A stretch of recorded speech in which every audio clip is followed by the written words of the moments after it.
What's up, guys? This is Ali. In today's episode, I'm doing some moving around. Yeah, a lot of the plants are looking like death right here. Maybe I'm lacking fish emulsion, or I forgot to put the mycorrhiza in there when I first potted them. I don't know what's going on, guys. Maybe you guys can tell me. Watch the other experts on YouTube and maybe come back to the channel and comment below and tell me if maybe I need a little bit more of fish emulsion or sulfur will actually fix this. I mean, look at them. They're looking like crap, guys. There's no way. Maybe I overwater them. That's what it is. I overwater those plants. But anyways, so I'm moving some plants right here. I got some Pakistan mulberries right here. I got some grapes right here.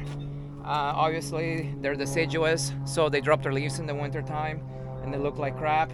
I got some more Pakistan mulberries over there. Now these guys right here are the tissue culture ones.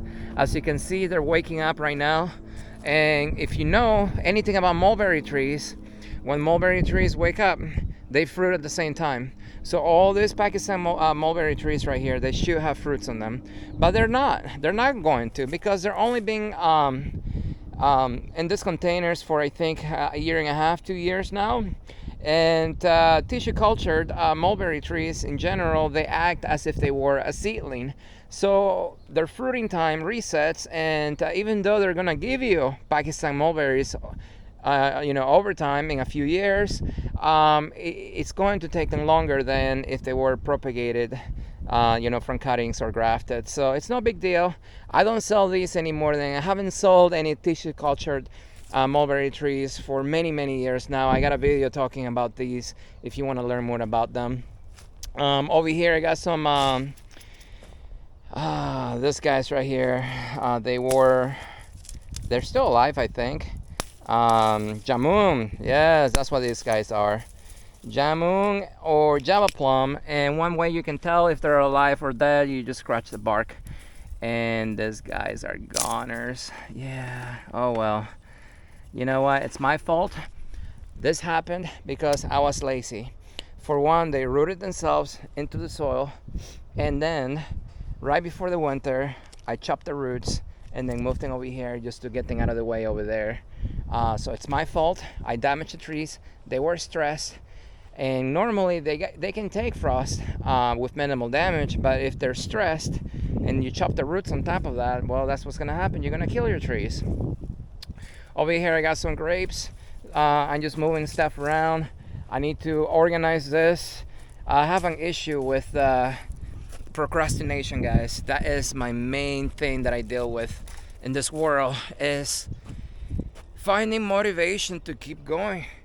I do not have motivation, guys. It may seem like it in my videos, but I make myself do a lot of the things that I do because that's what keeps everything going, right?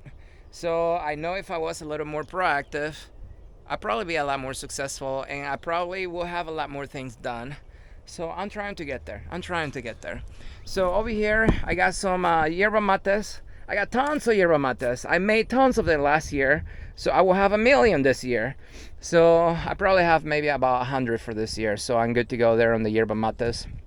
And then I'll be making a video, probably I would say maybe in a month, 2 months, how to propagate your own yerba mate from cuttings. Super easy to do. They take very easily. And then over here I got some Mexican Bear Paradise. They give you the nice cool looking this one is the orange ones. Those are native plants to my area. They grow great. They drop the leaves in the winter time, and they tend to do better in the ground than in the containers, but right now they're looking like crap, so let me go ahead and move them.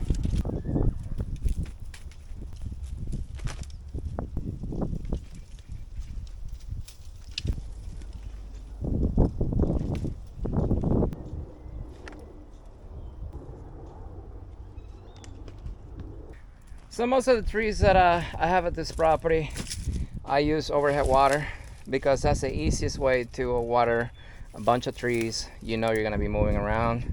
But the main problem that I have with overhead water are weeds. Yeah, so constantly we have to weed out all the weeds in the containers. And the weeds themselves are not a big deal. The main problem that I have is grass. When you have grass in your containers, it's extremely difficult to get it out, especially if you are lazy like I am and wait too long to pulling out. When you first see them, like these little weeds right here, they come right out, roots and all. And that's gonna be the most efficient way to get rid of weeds, is by pulling them. If you use chemicals, those chemicals are gonna go into your plants, and if you have fruit trees, those chemicals are gonna go in your fruits, and you're gonna eat them. And you're gonna poison yourself slowly. And then over time, you're gonna get sick. You're gonna get some type of illness, mainly cancer, and then you're gonna go to the doctor, and the doctor's gonna give you pills. They're just gonna make you even sicker. It may alleviate the main symptoms you had, but then it's gonna give you all kinds of other issues. And all you had to do was not use chemicals and pull the weeds by hand. You see, everything is connected, everything is a cycle in this life. So that's what I do. I pull the weeds by hand, and then but when you wait too long, like maybe this one right here, you see that one? The problem with grass is the grass that I have in my area is Bermuda grass, and those roots are like killers. Now you can see there, I pulled the grass, but I did not get the root system. So that grass is gonna grow again. So it's very hard because that root system is actually going all the way through the container, through the bottom. And that's how the grass initially grew. It grew from the bottom of the container all the way through to the top. You see how long that roots are? Yeah, they're vicious. So yeah, if you that's gonna be the main drawback with overhead watering.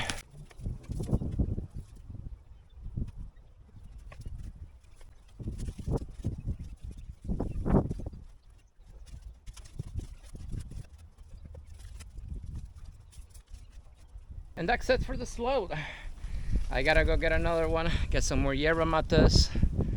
I got pomegranates as well to get. Now I gotta water the plants. For right now, a lot of my plants in here, they are on automatic watering. I laid this wheat cloth down not even 6 months ago, and you can see I got weeds growing over there, and then they're starting to come up over here. I compacted the soil, I level it, I put the wheat cloth down and layer it. I mean, it's I think a foot overlapping underneath, and even then I get grass, I get weeds, and it doesn't really matter what kind of wheat cloth do you get. So that's the dilemma I'm facing right now. Look, all them weeds over there. I gotta get rid of them, because if I don't, they're gonna take over this entire area here, and I'm not even finished setting it up. So that's gonna be a topic for another video in the future. How am I gonna get rid of these weeds? I'm not gonna go all full chemical on them, but usually I'm just gonna use vinegar. That kills all the leaves and everything on the surface. For the bottom, I mean, it's just hard, guys. I think the biggest challenge of having plants is dealing with the weeds. But that's it for today. So I just gotta water my plants and move a few more plants, and then I guess a lot of my bamboo here took a lot of damage in the hard freeze that we had, and normally they wouldn't have taken damage, but remember, I just uppotted them maybe a couple of months before the winter hit. So when plants are not, fully rooted in their containers, they're never gonna be as strong. So, oh well, that's life, guys.